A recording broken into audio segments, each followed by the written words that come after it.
A atração a seguir é recomendada para todas as idades.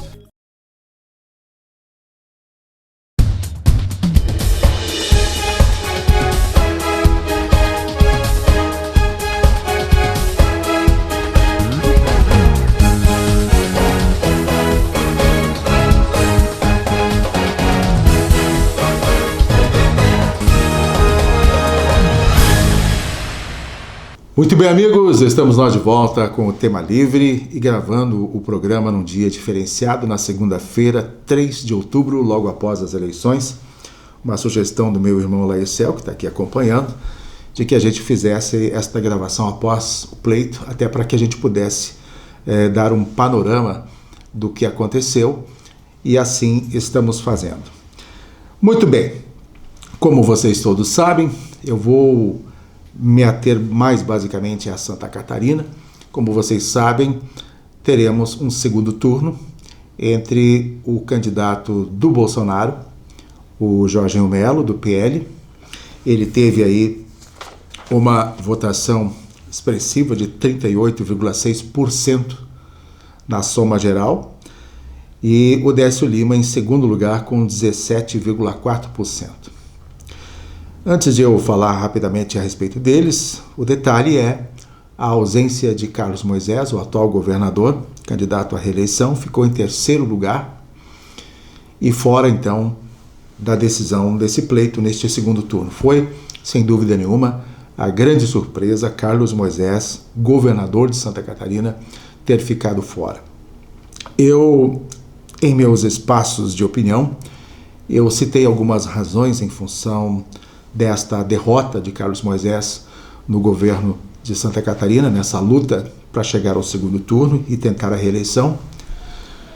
Motivos como, por exemplo, vocês lembram que ele foi eleito em 2018, amparado exatamente pelo presidente Jair Bolsonaro. Veio nas costas, na carona de Jair Bolsonaro, e logo que ele venceu as eleições, virou as costas e separou então o projeto dele do presidente. Foi o primeiro grande erro de Carlos Moisés.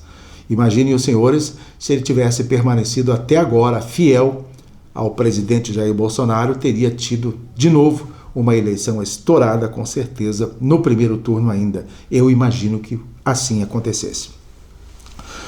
A sequência dos processos de Carlos Moisés na sua gestão seguiu de uma forma diferenciada. Ele se isolou em uma forma de trabalho centralizada, um trabalho centralizado, e aí praticamente se distanciando da Assembleia Legislativa. Só depois que ele viu que as coisas não estavam andando é que ele aglutinou forças com a Assembleia, com os deputados, e buscou a parceria. Aí veio aquela problemática toda dos respiradores, Vocês imaginem o que aconteceu, vocês imaginaram, exatamente sabem o que aconteceu com a compra fantasma dos respiradores e aqueles investimentos de mais de 33 milhões. Em seguida, os processos de impeachment, foram 2 que ele passou, e se ele não tivesse ajustado força com o parlamento, obviamente hoje ele já nem seria governador, pois estaria impeachmentado.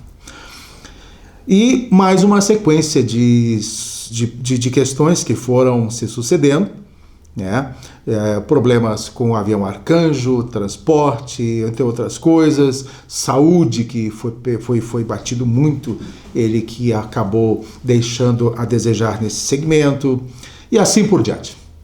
Então, diante de vários fatores como estes, o catarinense entendeu que Carlos Moisés talvez não devesse mais continuar ao governo de Santa Catarina. Sendo assim, fora do processo, ele termina então seu mandato até 31 de dezembro, sem contar ainda a problemática envolvendo a vice-governadora, com quem ele acabou deixando alguém que ele deixou de lado, e com brigas constantes e sem nenhum relacionamento. Isso também deve ter influenciado. Ficou governando sozinho. E voltando então a Jorginho Melo e Décio Lima, o que esperar deste segundo turno? Eu anotei aqui a questão de Bolsonaro. Ele fez 62,2%, um percentual um pouquinho menor do que em 2018. Em 2018 foram mais de 70%, caiu um pouquinho este ano para 62,2%. E o candidato Luiz Inácio Lula da Silva, em Santa Catarina, teve 29,5% da votação. Se a gente imaginar que essa transferência de Bolsonaro vá para Jorginho, ele, obviamente, fará mais de 60% da votação, e o que for transferido para Lula, talvez para Décio Lima, ele chegue, então, a perto de 30% em Santa Catarina. Então, talvez seja essa as contas, ou a conta que deve fechar no segundo turno em Santa Catarina. Não vejo nada diferente, embora, né, vocês estejam aí acompanhando essa situação nacional, em que Lula acabou ficando um pouquinho à frente de Bolsonaro. Muita coisa deve rolar a respeito disso, porque as contas não fecham, né? Nós acompanhamos todo o processo nacional, não vou entrar muito em detalhes, mas a gente não consegue imaginar de onde Lula tirou todos esses votos, quando a gente via multidões e multidões ao lado de Bolsonaro e praticamente ninguém ao lado do outro candidato, Lula, né?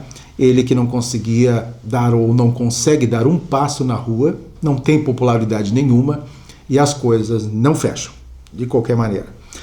Então, vamos aguardar nacionalmente para ver quais serão as conclusões dos principais analistas, né? Ver o que vem do âmbito nacional, para que a gente possa fazer uma análise mais criteriosa a respeito disso. Apenas estou fazendo aqui uma análise sublimar, uma coisa bem simples, porque realmente as coisas não fecham. Tem um outro exemplo, em São Paulo, o Haddad, que é o candidato ao governo, fez 8 milhões e Lula fez 10 milhões.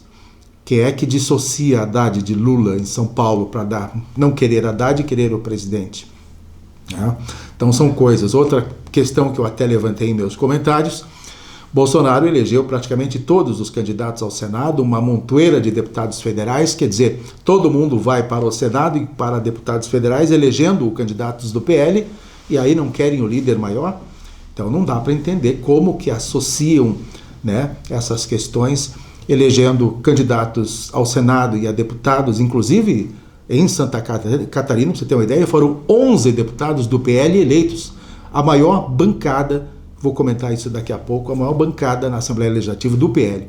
E aí, nacionalmente, não querem o presidente.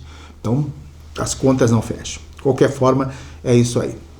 Então, em termos de governo, no Estado, essas questões são importantes para que a gente analise. Acho até que um dos grandes perdedores em Santa Catarina não foi nem Carlos Moisés, foi Esperidião Amin, e a gente dá uma lógica para isso na função de que Esperidião Amin ficou distante, né, ficou em quinto lugar na composição dos votos, não elegeu a esposa a federal, a Ângela Amin, e também não elegeu o filho a deputada estadual. Ou seja, percebeu-se de parte do eleitor que estas famílias que viveram soberanas ao longo dos anos estão perdendo força e as coisas tendem a mudar. Há uma busca de renovação por novos líderes e isso realmente a gente percebeu.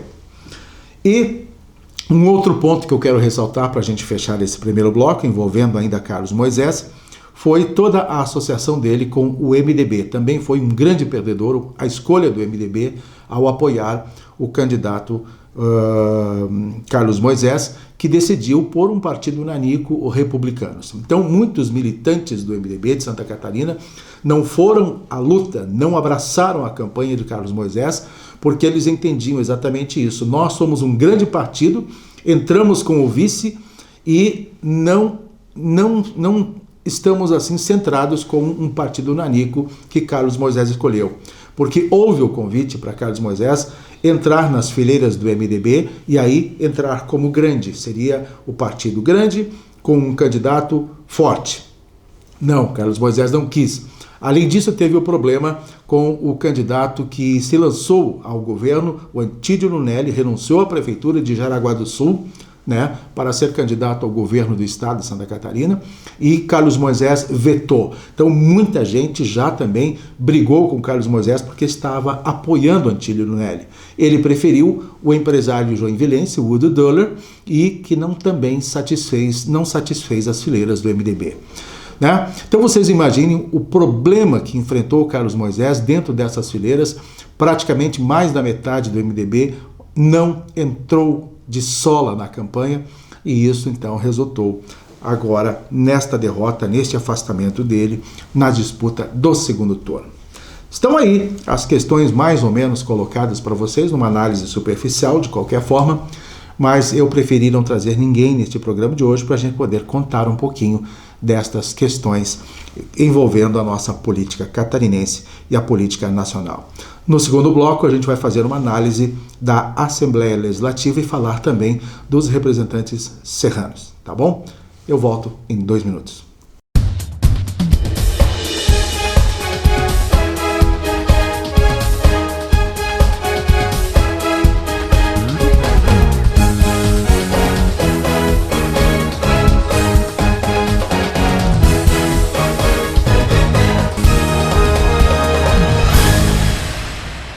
E aí galera, bora conhecer o Centro de Educação Aprender Brincando? Vem! A escola é o lugar onde a gente aprende a ler o mundo. Aqui a gente aprende brincando, a ler, escrever, fazendo continhas e compreendendo o mundo. Aqui construímos o conhecimento em conjunto de forma lúdica e interativa, para sermos agentes críticos e com autonomia na sociedade em que vivemos. Contamos com turmas de diferentes tamanhos, do maternal até o 9º ano. Temos um material didático próprio e adaptado à nossa metodologia, já incluído na mensalidade. Além das disciplinas curriculares, temos aulas de inglês, música, filosofia, informática, cidadania e ética desde pequenos. A partir do 6º ano, estudamos em salas ambientes, organizadas por áreas do conhecimento. Venha nos fazer uma visita e conhecer a escola que faz a diferença.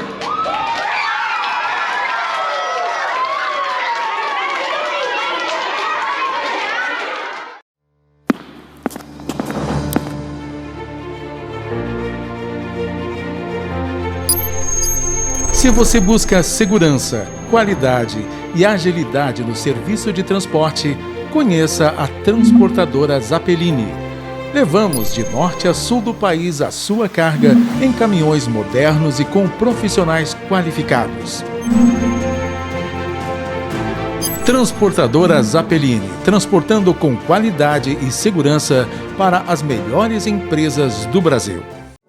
Posto Copacabana, você abastece com combustível de qualidade, tem o melhor atendimento e ainda desfruta de uma grande loja de conveniências. Vem fazer uma visita e abastecer conosco. Posto Copacabana, Avenida Belisário Ramos, Lages, Santa Catarina.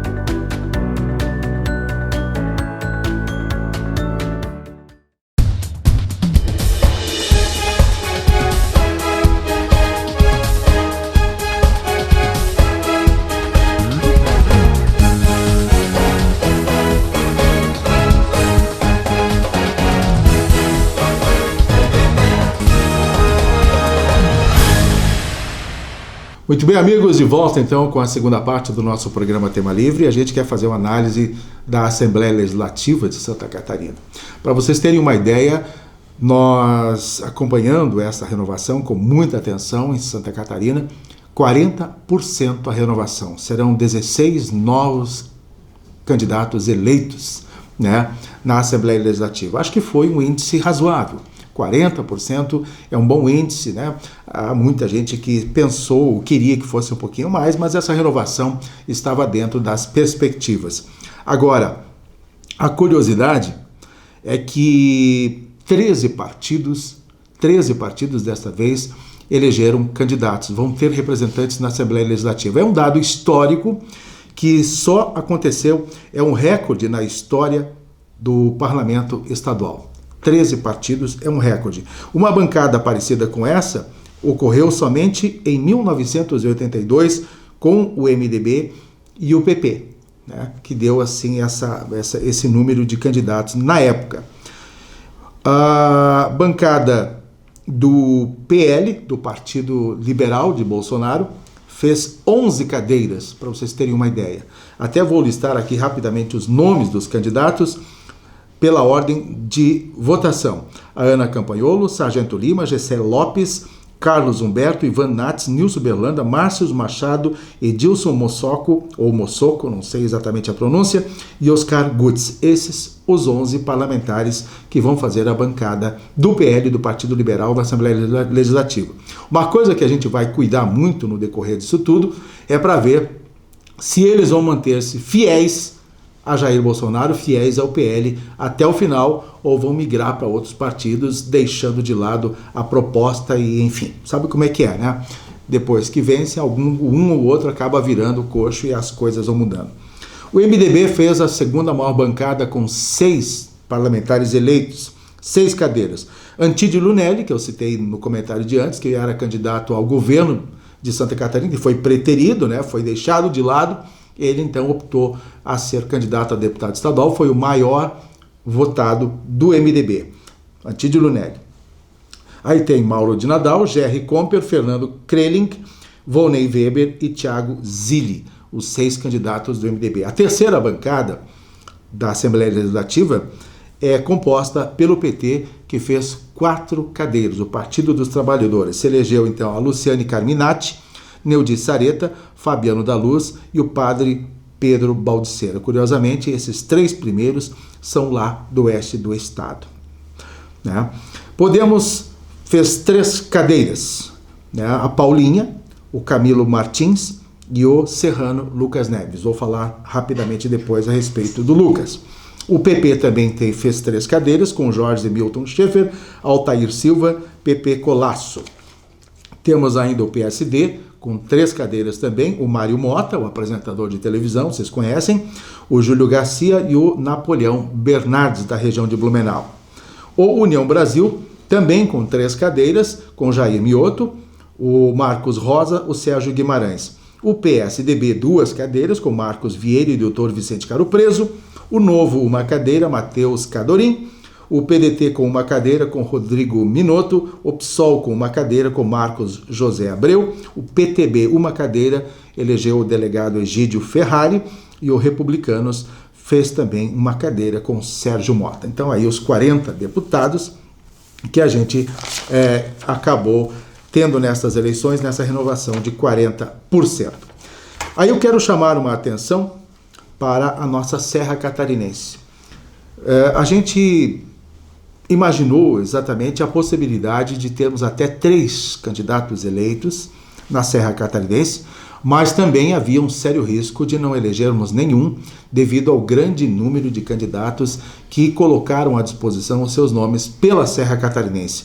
Se eu não me engano, foram 24, gente que eu nunca vi ou ouvi falar na minha vida. Então, o que a gente percebeu é que esta grandiosidade de candidatos na Serra Catarinense, grandiosidade em termos de números, porque eles não se transformaram em nomes grandiosos, né? Assim, nem todos. Então, diante deste fator, a gente percebe que há mais interesse dos partidos e dos candidatos, interesses mais pessoais do que realmente pela região serrana. Não estavam preocupados com a representatividade política da Serra, e sim em buscar dividendos próprios para si e para o partido. Nada mais do que isso. Felizmente, se sobressaíram então nestas eleições, e que tinham realmente as condições de chegar, a gente acabou observando nesse quesito, né? O Márcio Machado, buscando a reeleição, também corria um sério risco de não ser eleito, mas as coisas são assim. Mas no final das contas, Márcio confirmou a reeleição pelo Partido Liberal, pelo PL, né? E vai formar esta bancada grandiosa em poder do próprio Jorginho Melo, caso ele se confirme, então, no segundo turno como candidato ao governador eleito. Terá ele a maior bancada e aí possivelmente terá a maioria dentro da Assembleia Legislativa com a composição, né? Somente entre o PL e o PP, que já são do lado dele, ele já teria praticamente 12 parlamentares ao lado dele. E aí outros que vão ser negociados. Mas então temos aí o Márcio Machado e a grande novidade, desta vez pela segunda participação numa eleição a deputado estadual, o jovem Lucas Neves, aqui da cidade de Lages, o Lucas, que começou como sendo o maior votado na história de Lages como vereador, né? E ele até hoje ninguém superou a barreira de votação de Lucas. Depois ele buscou um espaço como deputado estadual, fez uma boa votação na época, se não me engano, mais de 19 mil votos, e tentou também ser candidato, ser o prefeito de Lages com uma eleição a prefeito, em que ele ficou, se não me engano, em terceiro lugar. Então, assim foi crescendo Lucas Neves na política e buscou, junto ao governo de Carlos Moisés, um espaço em que ele se tornou uma espécie de secretário especial aqui na Serra Catarinense.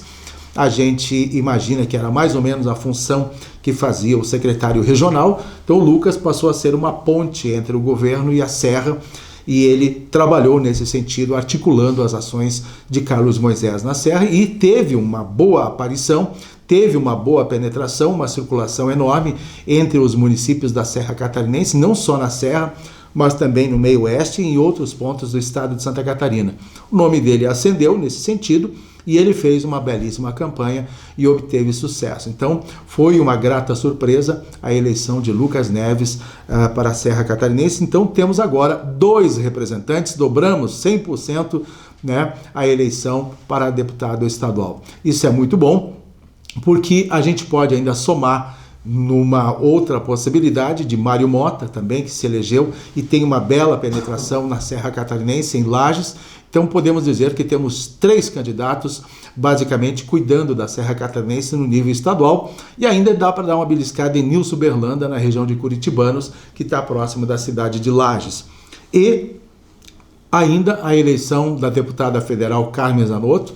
Carmen foi muito bem votada, teve um reconhecimento nacional, inclusive, né, do trabalho dela, e Santa Catarina também soube, então, entender todo esse projeto que ela tem desenvolvido, especialmente na luta pela classe da enfermagem, que votou em peso na Carmen Zanotto em todo o estado de Santa Catarina, e ela conseguiu uma votação expressiva e está novamente, então, eleita deputada federal, mantendo essa representatividade da Serra, e os serranos gostaram. Afinal de contas, Carmen sempre teve uma boa penetração em toda a região e em Lages especialmente, então ficou de bom tamanho. A decepção foi de Raimundo Colombo, que acabou não sendo eleito, Jorge Seife no Senado, com o apoio de Jair Bolsonaro e também com o padrinho o Luciano Hang, das lojas Avan, não suportou. E com certeza a vinda de Bolsonaro no último sábado em Santa Catarina deu um impulso ainda maior na campanha de Jorge Seife, e aí ele, obviamente, com todo esse apadrinhamento, deixou já Raimundo Colombo para trás, né? E Dário Berger, que era outro candidato também forte na composição para o Senado. Então este é um resumo das eleições em Santa Catarina, né? E nós vamos ver se a gente consegue agora, na sequência, ouvir o Márcio Machado, ouvir a Carmen, ouvir o Lucas Neves, para que a gente possa trazer a vocês novas informações e os ideais desses nossos novos representantes, novos o Lucas, né? O Márcio já é mais antigo, a Carmen também, mas trazer novamente a ideia deles para o próximo ano de 2023, nesse mandato que se avizinha. Céu, grande abraço a você. Encerramos assim mais um Tema Livre aqui na Nova RTV. Até mais.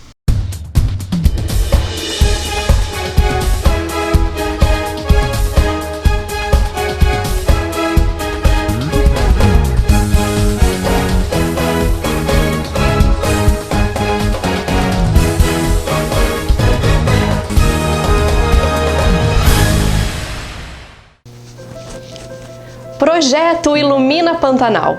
Hoje vamos mostrar para vocês a realização de um sonho do povo ribeirinho do Pantanal Sul-Mato-Grossense. Depois de muitos anos e muita espera, chegou a luz tão esperada. Vamos acompanhar de perto como a luz transformou a vida dos ribeirinhos. Para nós aqui foi a melhor coisa que poderia acontecer, porque hoje a gente tem uma energia que a gente fica o tempo todo, que você pode fazer um suco no liquidificador, você tem um freezer para você congelar seu peixe, nós temos geladeira para pôr nossas verduras, nossas frutas, então que coisa melhor. E você pode pagar da forma que você quiser, são só R$15 por mês, mas é uma coisa mínima que hoje te faz. Olha, meu guri, o meu neto que eu crio, ele tem problema de bronquite. E agora nós temos energia que dá para fazer a inalação em todas as crianças que têm problema de saúde. E graças a Deus é uma energia boa que aguenta fazer uma inalação. Então só tenho que agradecer e dizer, foi a coisa mais maravilhosa que nos aconteceu. Mas com a luz, aqui ajudou muito nós ribeirinhos. Muito mesmo, porque nós antigamente não tinha nem água gelada para nós tomar. Hoje em dia nós temos uma geladeira. Agradeço, que Deus abençoe o nosso ribeirinho, né? Nós gostamos, amemos a luz. Quem que fez? Quem que deu isso para vocês? Foi o nosso governador, com apoio do presidente. Se não fosse ele também, né? Não vinha. Né? Olha, é muito bom, né? Se a gente consegue uma carne fresca, a gente coloca na geladeira, um peixe, né? Demora mais, né? Não precisa estar salgando, aí às vezes se não salgar, ele estraga, né? Melhorou 100%. Eu tomar uma água gelada, uma fruta, a gente coloca, conserva mais, né? E hoje todo mundo tem, e ainda deu a geladeira para todo mundo ter a geladeira para tomar sua água gelada, conservar seus alimentos. Então não tem palavra mais. Mais de 2.000 unidades foram instaladas por todo o Pantanal sul-mato-grossense e a previsão é de que outras mais ainda sejam levadas e instaladas para levar luz e possibilidades para as famílias ribeirinhas. Expedição Pantanal 2022. Acompanhe pela Nova Era TV, nas nossas redes sociais e no nosso canal de YouTube.